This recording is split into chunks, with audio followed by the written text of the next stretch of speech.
പുണ്യസ്ഥലങ്ങൾക്കിടയിൽ ഹാജിമാരുടെ സഞ്ചാരം എളുപ്പമാക്കാൻ ഒരുക്കിയ മഷായിർ മെട്രോ ഹജ്ജ് വേളയിൽ സേവനം ചെയ്തത് 1.87 ദശലക്ഷം യാത്രക്കാരെ.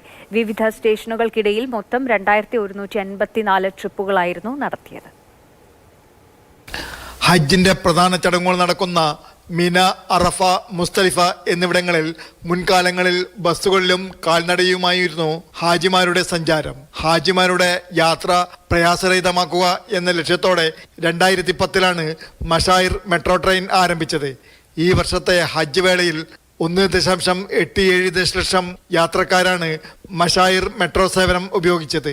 ദുൽഹിജ്ജ 7-ാം തീയതിയായ ജൂൺ 3 മുതൽ അയ്യാമു തശ്രീഖിന്റെ ദിവസങ്ങൾ അവസാനിക്കുന്ന ജൂൺ 9 വരെ പുണ്യസ്ഥലങ്ങളിലെ സ്റ്റേഷനുകൾക്കിടയിൽ 2154 ട്രിപ്പുകളാണ് നടത്തിയത്. ആദ്യഘട്ടത്തിൽ ജൂൺ 1 മുതൽ 4 വരെ എല്ലാ സ്റ്റേഷനുകളുമായി 27,000-ലധികം യാത്രക്കാരെ വഹിച്ചുകൊണ്ട് സർവീസ് നടത്തി. രണ്ടാം ഘട്ടത്തിൽ 2,82,000 തീർത്ഥാടകരെ മിനായിൽ നിന്ന് അറഫയിലേക്ക് കൊണ്ടുപോയി.